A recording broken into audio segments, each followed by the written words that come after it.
Hi everyone, welcome to Climate Generation's Voice webinar. Thank you all for joining us. We're really excited to share some of the work that we've been doing at Climate Generation with you all today and talk more about how we can all use our climate change stories as a tool for action. So if you haven't used Zoom before, there is a chat box feature. You can access that from the bar at the bottom of your screen. So if you have questions throughout the webinar, feel free to pop them in the chat box there, and we'll try to respond to those as we go. We'll also be using some interactive polls throughout this webinar, and those should appear on your screen as we launch them. And so feel free to interact with us that way as well. And for our webinar today, we'll talk a little bit about our work at Climate Generation and how we use storytelling as a tool for action. And then we'll post some prompts and helpful resources that will help you all think about your own climate change story, how you can develop it in writing, and then opportunities to share and continue to spread your voice. So I'm gonna just start off by sharing our screen here. And we'll get started in just a moment.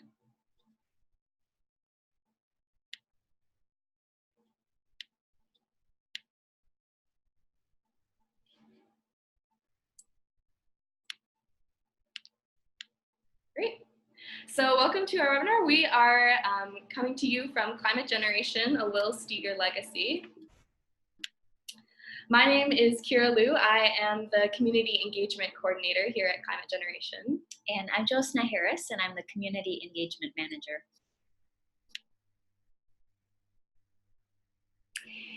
So if you're not familiar with our work, Climate Generation, a Will Steger legacy, is a nonprofit organization, and we're completely dedicated to addressing climate change. Our mission is to empower individuals and their communities to engage in solutions to climate change. We work with a variety of different audiences. We work with educators to help them build confidence, teaching climate change and bringing it into the classroom through hands-on activities.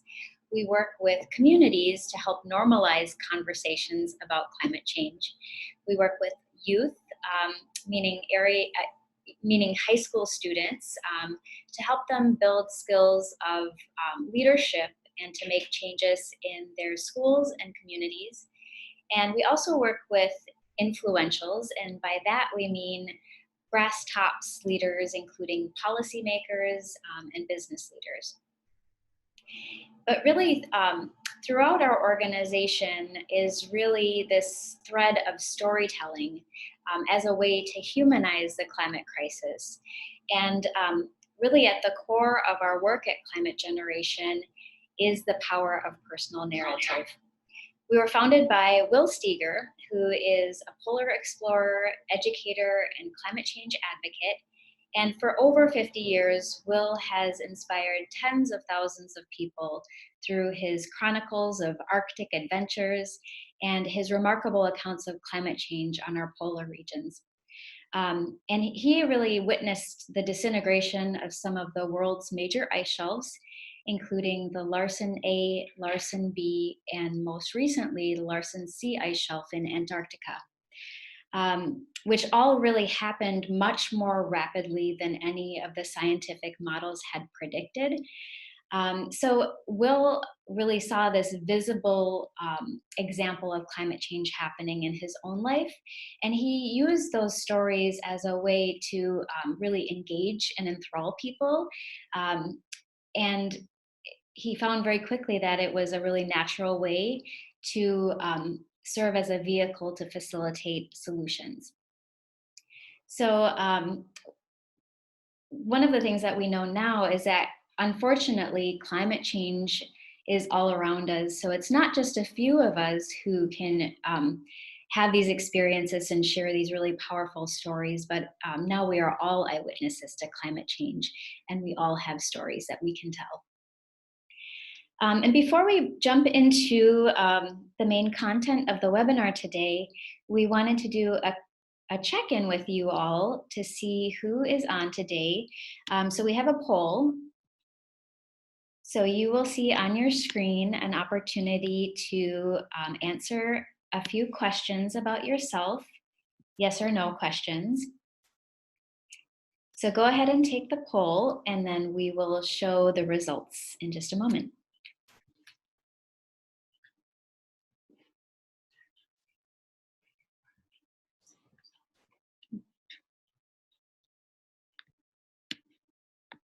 Great, so you can actually see it populating on your screen in real time.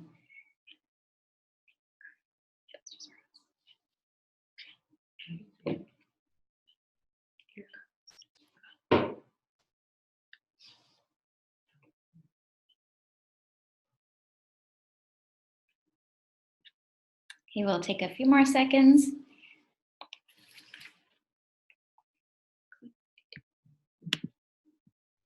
Okay, so you can see the results on your screen, hopefully.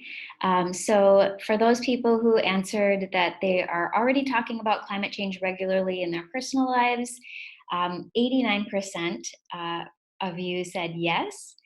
The second question, I'm confident that there's something I can do about climate change, 79% said yes. I believe that my voice is powerful, 76%. So just keep a mental picture of the answers here, and we're gonna revisit similar questions towards the end of our webinar.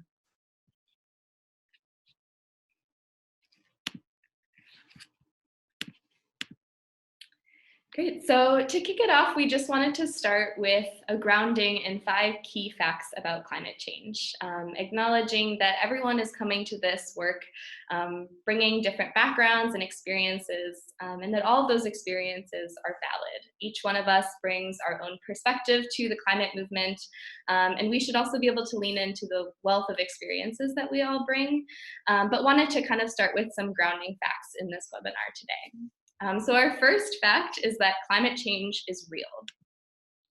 And we know this because 97% of scientists agree that climate change is real and that humans are the cause. And so this is significant. We have scientific consensus, and this is something that has been studied for years and years and has the evidence to support it. Our second climate change fact is that it's happening now. So this is actually a map of where all of our webinar registrants are joining us from. So as you can see, we have a pretty widespread of participants from across the United States, as well as people joining us from outside of the United States in Canada and in Europe as well. And we thought for some perspective, we'd show you a few examples of impacts of climate change that are happening across the places that we are all joining from today, as an example of how climate change is showing up in our lives today. So one example is that we're seeing that snowflake that's up by Alaska. We're seeing permafrost melt in our northern regions, which not only affects communities and coastal towns through the damage of infrastructure, because the base of the ground is made up of permafrost, but we're also seeing feedback loops. As permafrost melts, it releases methane, which is a greenhouse gas, and that continues the cycle of further warming and further melting of the permafrost. On the west coast of the United States, we have seen examples of wildfires in California that have been devastating to towns and infrastructure, as well as wildlife and biomes on our west coast, and not to mention the fires that have been in the news recently in Australia. So we know that this is not isolated to the Western United States. Across the country, we also see examples of asthma and other health impacts that are impacting human populations. Not only is asthma exacerbated by heat, but we see an increase in poor air quality from particulate matter and the burning of fossil fuels near communities where people live and work and play. Along the East Coast, the eastern coast of the United States, we've seen example of sea level rise impacting communities already in areas with low elevation and greater impacts of floods and more extreme rainfall events impact our infrastructure. And then over in Europe, an example of how our agriculture is being impacted by climate change. There is an example of in Italy, extreme weather has been contributing to a decrease in olive production recently. And that's true not only in Europe, but across the United States too, in areas where farmers have had to adapt to the changing conditions and how that is impacting their agriculture and their way of life. Our third fact is that humans are causing it. So many of you might have seen this graph before, but we know that there is a relationship between an increase in global temperature and the increase in the amount of carbon dioxide that's in the atmosphere. So over time, we have been able to measure that as temperature in the atmosphere increases, so has the amount of carbon dioxide measured. And today we are over 400 parts per million for our carbon dioxide or our CO2 concentration.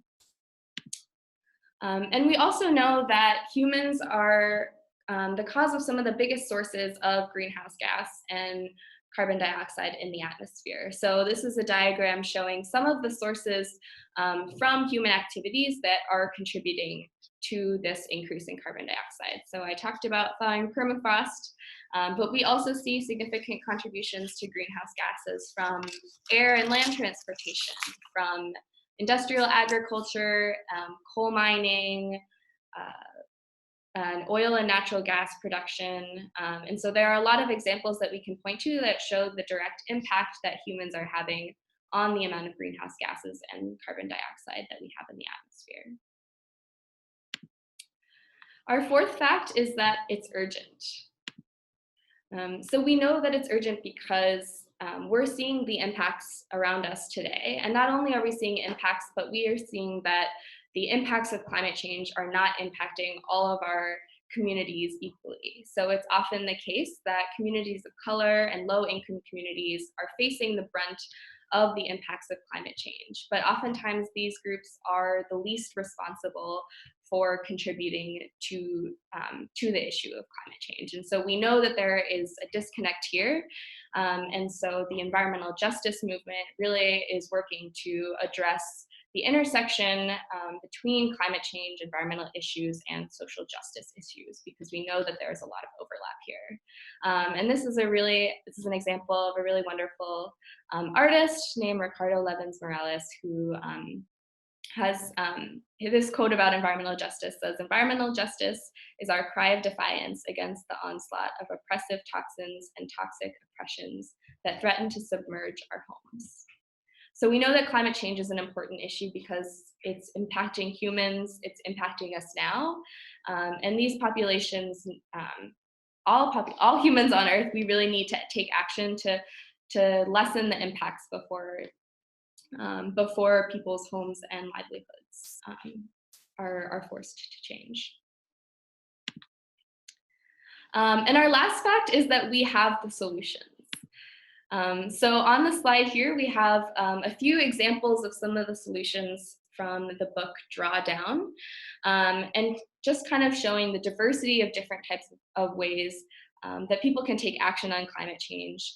And we can see from these examples that they are really widespread. It's everything from educating girls and family planning to recycling and bioplastics and water conservation.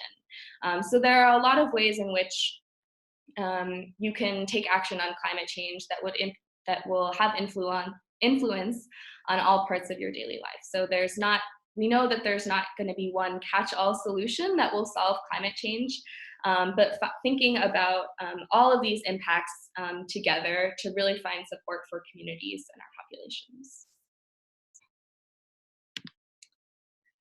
So thinking about digesting all of that information and leading into our storytelling piece, we would love for you all to post in the chat one word that motivates you to care about climate change, because we know that climate change can be overwhelming, and even just to acknowledge that it is happening is enough to make us feel. And so we want to think about ways that you can find your personal connection and your personal story as through your voice as a way to talk about climate change. So think about it for a moment and then feel free to put your response into the chat box.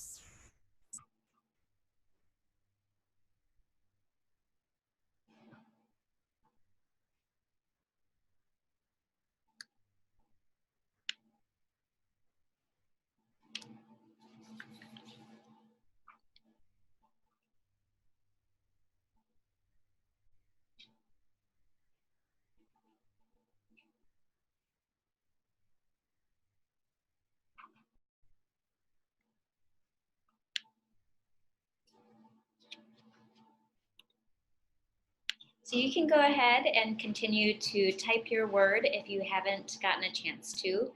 And then we wanted to give a little bit of framework before we talk about how you can start to discover your own climate story if you haven't thought about it already. So we know that storytelling is a really effective way to talk about climate change. And there's a couple of reasons for that. For a long time, the way that we have talked about climate change has been mostly through a scientific perspective. And while the science is absolutely essential, it's really only when we start to share our stories of how climate change is affecting us on the ground that we can begin to place those facts and figures into context and make meaning for our lives. We also know that storytelling makes sense to use as a tool to bring people along on many different aspects, because stories are really how we think about, it's really how we make sense of the world around us. Stories have been used to help us remember things. They help us to think. And so they can also, when you tell a story through with the incorporation of emotion, it can help you to connect in a different way. And especially for an issue like climate change that can sometimes feel distant from our lives, it's important to be able to tell those stories that incorporate our emotions, not only so that we have a place to put those feelings and acknowledge them, but also as a way to connect to other people in a universal way. And then, interestingly, most people will say that they don't have a climate story. But given the increasing imprint of climate change all around us, a series of hottest years on records, extreme weather events, of course, wildfires that we're hearing a lot about these days, drought, it's becoming clear that really all of us have a story to tell. So we know that personal stories on climate change are important, not only to help us better understand how it's showing up in our lives, but also it can be an influential way to move other people, and it can help facilitate action and engagement in solutions. We have an example that we'd like to share with you. So we wanted to show an example of what a climate story could look like. And we actually had the opportunity to create a video climate story with a partner of ours. And we thought it would be nice just to show the different ways in which you can think about your personal connection to the climate. And so we'd like to play the climate story of Bob Blake, who is the founder and CEO of a company called Solar Bear, which is a solar installation company that works to address clean energy and social justice. So let's take a look at Bob's story. I'm Bob Blake from Red Lake. I'm from the Red Lake Tribal Nation, and uncle, brother, son, friend, co-worker, global citizen. I first heard about climate change about 10 or 12 years ago, and didn't think too much about it then. And then, my brother got sick, and he needed a new heart, and he was a police officer here in Minneapolis, and he had children, and he passed away. But before he passed away, he asked me to get his kids through college. And he said to walk his daughters down the aisle. That's what he asked me to do. There was this unbelievable, this desire to want to make this world better for them. I had no idea how to be a parent.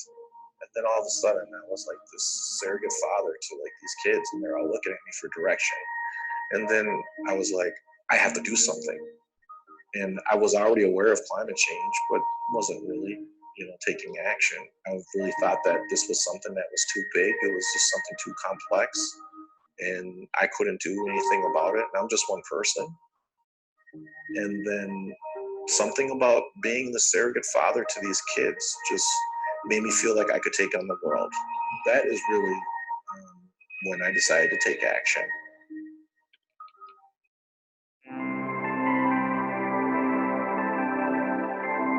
I created a business plan at MCTC. In one of my business management classes on a solar company called Solar Bear. Solar Bear's native name is Gizis Makwa. And Gizis means sun, Makwa means bear. There's a lot of creation stories from Native people from the sun. So the Gizis, the sun, plays a really huge role in our cultural teachings. And Makwa, bear, is my mother's clan. So I wanted to pay respect to my mother. And we don't have a name for solar in Ojibwe, but we do have for sun, and so that's the proper pronunciation for it. And I'm trying to look back at like trying to maybe see the way that my ancestors have lived, and the way that maybe they have dealt with insurmountable obstacles. It's only really because of them like I'm here, right? Because they were faced with like genocide, and because they figured out a way to live, I'm even here. So I think that's what I'm trying to do. I'm trying to figure out a way for the next generation. One of the things that really struck me when we got done installing the job in Red Lake was a couple of the guys came up to me and said, Bob, I really feel good about this. This is not only helping our community, this is helping the environment. I've really enjoyed doing this job. And that made me feel so good because I'm up there and I'm looking around on the roof, and I'm looking at like 13, 14 of like my fellow Native Red Lake brothers, like installing solar with them. There was no bigger pride I could have than to see that. I've been able to take the knowledge that I have learned from doing solar, and I was able to participate in a training session in Bismarck, North Dakota, with tribes from all over North and South Dakota. Everybody was coming up to me, and they're like, we want to hear about Solar Bear. It was unbelievable the way, people were talking about Solar Bear as if he was his own person. I saw that hope in people's eyes, and Native people, and they were so proud. And I was like, I want you guys to have your own Solar Bear. I want you guys to create your own companies and do the same thing that I'm doing in your own communities. Energy sovereignty is so important to tribal communities and their health, and because this is also a wealth building asset. That money's going back into our community, creating jobs, creating opportunities for the community. And that's why renewable energy is such a game changer and such a disruptive technology, because it's allowing communities to do this now that it has never been done before. We have this thing, climate change. We have this opportunity of Native people really owning it. The society right now is looking for direction. Okay, we have it. We're the only people that has a government within inside this government. Let's use that. That's power. What better way than to save the planet? It's the only one we got.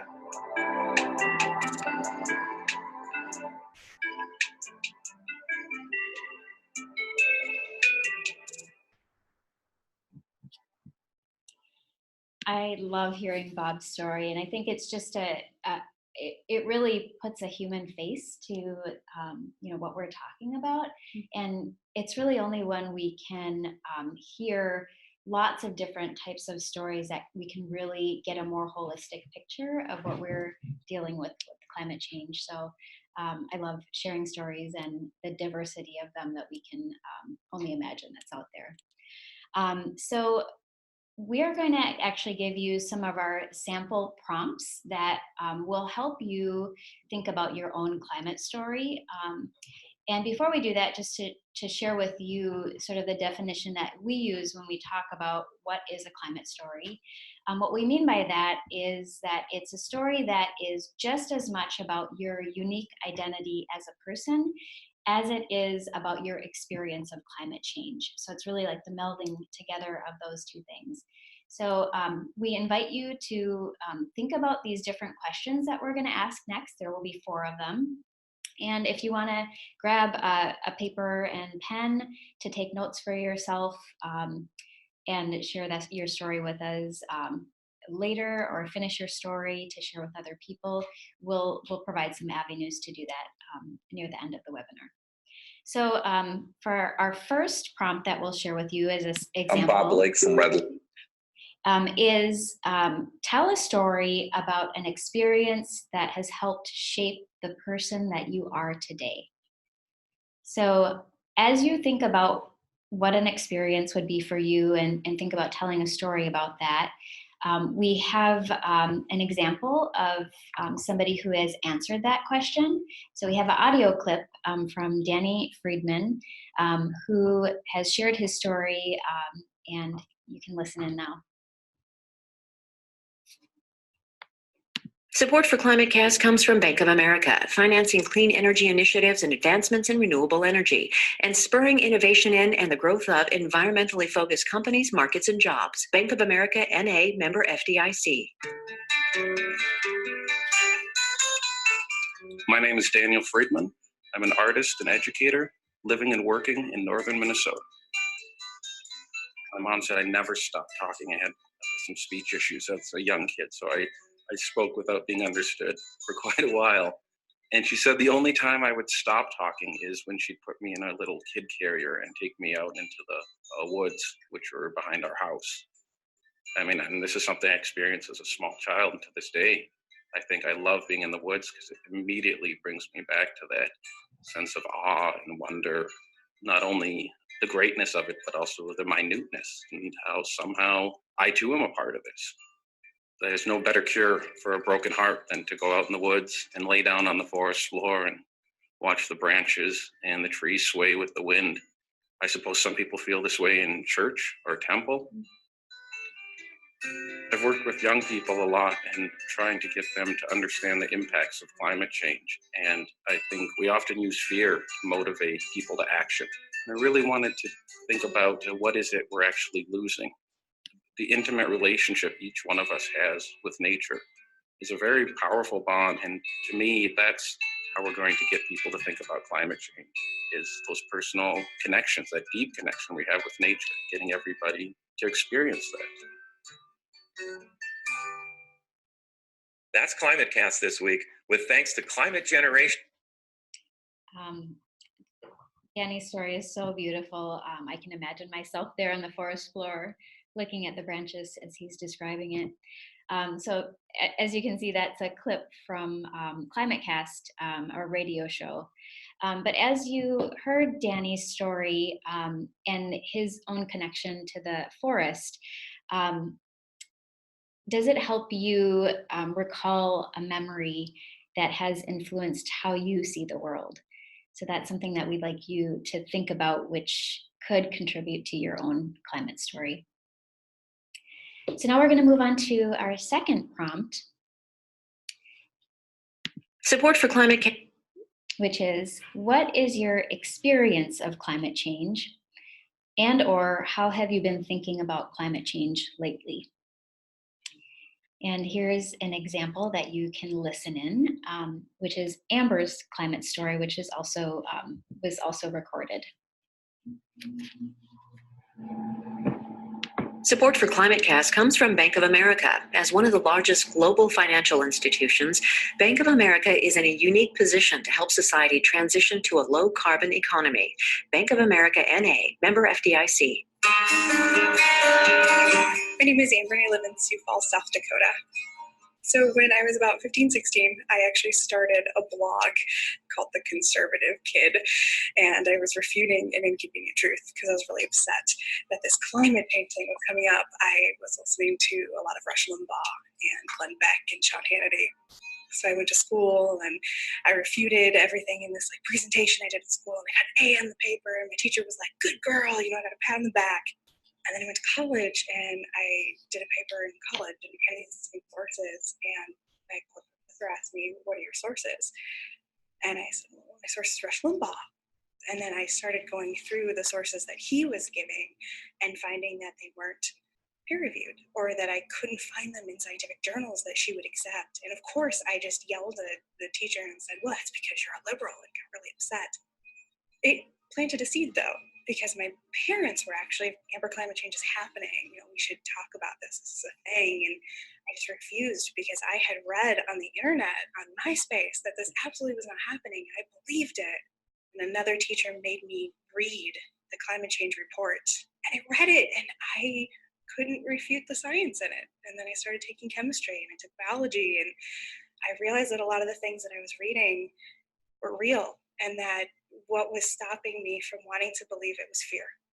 I was afraid that if climate change was real, that I had to do something to change it.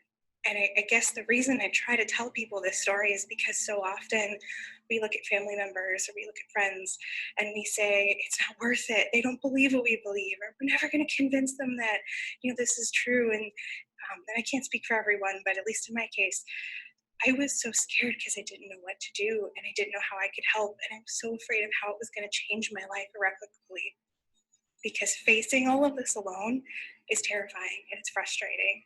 And I think we need communities to support us, especially when we're talking about climate change. That's ClimateCast with thanks to Climate Generation. I'm NPR Chief Meteorologist Paul. So as you listen to Amber's story, which we don't often hear these stories of people's journeys, how they really began to understand about climate change. So I really appreciate Amber's honesty. But as you hear Amber's story, can you think about parallels from her examples to your own experiences? Our next prompt. Support for ClimateCast comes is to tell a story about a time that you felt resilient. And to listen into an example, we have Munira, whose story was also recorded on ClimateCast. Support for ClimateCast comes from Bank of America. As one of the largest global financial institutions, Bank of America is in a unique position to help society transition to a low-carbon economy. Bank of America N.A., member FDIC. My name is Munira Burhi. I'm 18 and I'm a freshman at Minneapolis College. There was an application for an internship for Climate Generation. So I applied because I really didn't know anything about the climate issues around the world. So I thought it would be a great opportunity to learn about it. They told me I had to give a speech in front of the governor during lobby day. So there was something in my head that was this would be good for me. I didn't know how climate change could affect my family back home, but the more that I thought about it, I thought about how there was a drought in Somalia recently, and I explained to the governor about circumstances that my family were in, they didn't have enough food, all their livestock died, so they didn't have anything to live on. So that was really hard to talk about. I was really nervous to talk about it in front of over 50 people. Really, I was really happy with it. My biggest worry is that no one is going to care about it. There's a lot of politicians that say it's false and it's a hoax. They just won't listen, and it really scares me because it affects a lot of people, just not just in the United States, but all around the world. And if you can help, why wouldn't you? That's ClimateCast this week with thanks to Climate Generation. I'm NPR Chief Meteorologist. I love Munira's story because I think it can be difficult for people to think about example of how they have felt resilient. But really, when you start to dig into it, it doesn't need to be related to climate change, but really seeing how that resilience could translate into feeling empowered to take action on climate change and your own leadership can really be really powerful. And our fourth prompt is imagine, what would a better world look like to you?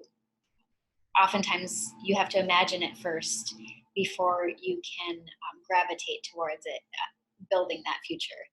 And then what role would you play in making it a reality? And for this final prompt, we don't have an example on purpose because we don't want to limit the possibilities of what this could be for you. So, so imagine, what would a better world look like to you? It might actually take some grounding for you to just take some time to reflect and process. What would that actually look like? What would it feel like? What would be a part of it? Who would be there? And so we invite you to definitely lean into that question because we actually can't see all of the possibilities in front of us now. So we need creativity and innovation and imagination to be able to build a better future.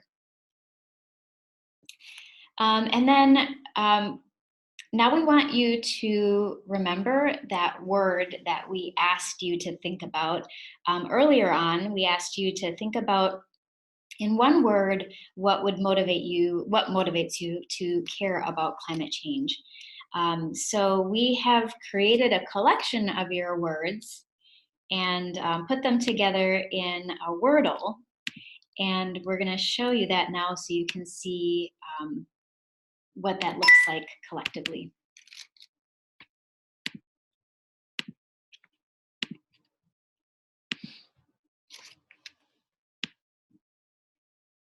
Great, so you can see really the words that are bigger are the words where more people responded with that answer. So grandchildren, daughter, future, children, stewardship, disappearing, nature, love. So we invite you to take a moment to look at all of the people who are on the webinar today and what their motivations are for caring about climate change. I think it's really inspiring too to see that a lot of these words are about future and the things that you all seem to hold dear. So thinking about whether that's family or peace or the environment, trees, trails, thinking about what gives you hope is a really important part of telling your climate story as well, because we all need a little, we need that spark of hope to keep going. And I think it's really important to share those things that we love and that motivate and drive us to continue to take action and continue to put our efforts towards finding solutions to climate change. So. Mm-hmm. People tend to protect what they love. So thinking about this word even beyond today as really something that you hold dear and that can continue to just propel you forward as you think about this motivation. And then now we have another poll that we'd like to invite you to take, and it's similar to the poll that you took at the very beginning. So we'll launch that. You should see it on your screen in just a moment.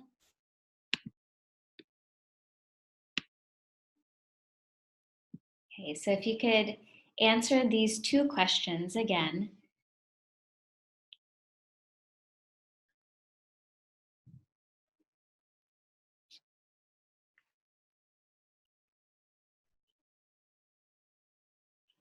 And we'll take a couple more seconds.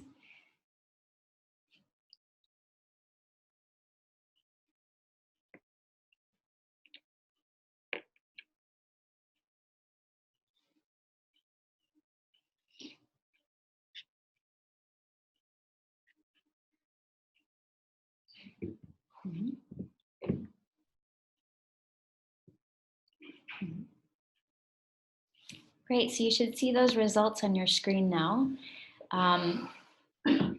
So the questions were, I'm confident that there's something that I can do about climate change. And we had 89% say yes to that, and 0% say no. Couple people said they're not sure. And second question is, I believe that my voice is powerful. Most people said yes, 92%. Nobody said no, and a few that said they're unsure. And if you are in that unsure category, we just want to reassure you that what you have to say is important and your voice is powerful. So as you think about your own climate story, and of course, the questions that we ask, the prompts, are not the only questions that we could have asked you. And in fact, we invite you to start to dig into some of the questions and then ask yourself additional questions. And as you dive into that process of asking yourself questions upon questions, you can discover really some things that you may not have thought about in a while, or ways that you are actually connected to climate change that you didn't realize before. And I think it's very common that as people discover what their climate story is about, they quickly realize that it's not the only story that they could have told. And that, in fact, we all have many climate stories that we could tell.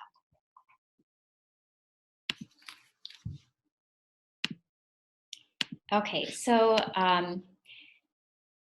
one of the things that we have known about the process of finding, discovering your own climate story is that it can be a really empowering experience in itself, because climate change is an emotional issue to learn about and to deal with, and oftentimes it's not framed in that way. But there's a whole spectrum of emotions, right, that go into thinking about climate change, from loss and despair to hope and resolve. And so that process of discovery can be really reflective, and just acknowledging, how do I actually feel about it in this day? You know, it could flip back and forth depending on the day, but that acknowledging of it and being able to put it on paper, share it with other people is really important. And then the process of actually sharing your story in itself is a sort of practice and testing out and refining. And in that process of sharing it with other people, you actually begin to feel more confident that you actually do have something to say about climate change and that it's important. And you know, very few of us are actually climate scientists and can speak from that perspective. But we all have our own experiences of climate change, whether we realize it as climate change or not. So really, when you speak from your own experience, that is your expertise. And so we invite you to lean into discovering your own climate story and sharing it as a process of building empowerment and leadership in facilitating different types of solutions. So we have a challenge for you. We'd like you to create your story and share it. And so we want to know, who will you commit to sharing your story with? So if you could go ahead and take the poll that should be on your screen now. We'll share the results in just a moment. And we just wanted to share the first opportunity on this poll is Climate Generation's online collection. So we have been putting a few links in the chat as we were playing the radio clips of story examples, but on our website, Climate Generation has an online storytelling collection of stories from around the world of people's experiences of climate change. And so we would love to publish any of your stories on our collection. And so that would be one opportunity to be able to share your voice out and join a chorus of diversity of experiences on climate change. And really it's our collective voices that hold a lot of power in addition to our individual stories. So that's what that first line is, and we'll talk in a little bit more about ways that you can share that with us.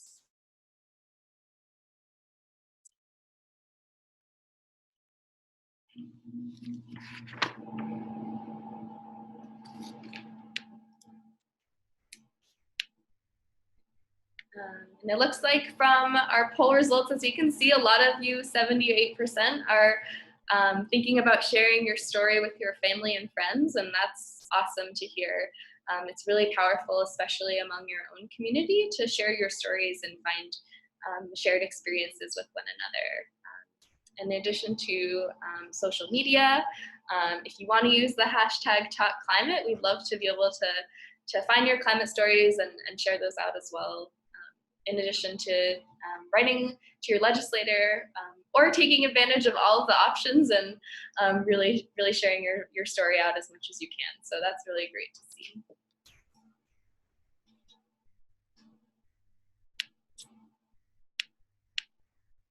Okay, so we just wanted to share another quick opportunity. So Climate Generation this year is working on a campaign called Band Together, which is all about the power of storytelling and how we can use story and voice to make change in the world and develop solutions to climate change. And so we are really excited about a new podcast that we have coming out this year called Band Together. In this podcast, we'll hear from artists, musicians, and activists on their own experiences of climate change, and then also challenge you with different actions you can take each month to participate from wherever you are. And so we're really excited. This is a new project for us, and our first episode is coming out later this month. And so you can find us on iTunes or Spotify or wherever you get your podcasts. And you can also get more information at bandtogethermn.org/podcast, which will take you to the podcast page specifically. But as part of this Band Together activation campaign, that's also where our webinar series is held. So you are all attending our first webinar in the series, which is focused on voice. But throughout the rest of the year, we also have two others. So one is choice, so thinking about how our individual choices have impact, and then also how we can scale up our individual actions to collective actions. So for example, if you are changing a light bulb in your home and using energy efficient light bulbs, how can you scale that up and maybe influence your church or your school or your community center to change their light bulbs as well? So thinking about ways in which we can take those individual level actions and then scale them up to have an even greater impact. And then the last webinar in the series is focused around vote. So we all know that we have a big election in the US in 2020, and that will have significant impact on the years in the future. But we also know that local level elections are really important to impacting things at the community level. So not just in the US, but around the world too, thinking about who your city council members are, or your mayor, or your state level representatives. All of those elections will have a significant impact on how your community is taking action on climate. So we will definitely send some more information out about these upcoming webinars, Choice and Vote, as they come up throughout the year, and invite you to join us for those webinars as well.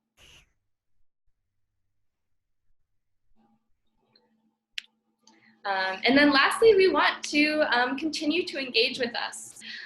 So the link on here, climatestories.org, will take you to our climate storytelling page on Climate Generation's website. On this page, you'll find more resources for how to develop your story, as well as a way for you to share your story with us if you are interested in having it featured on our online collection.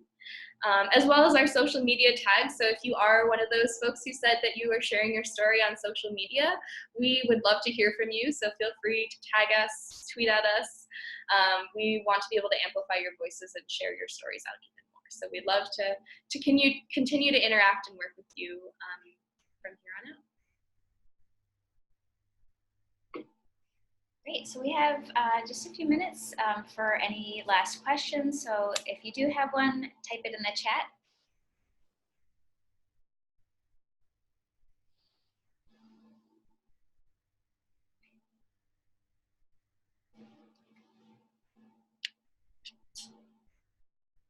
Great. Well, and if you do have any other questions or want to reach out to us, again, as Kira mentioned, you can definitely do that through the channels on your screen.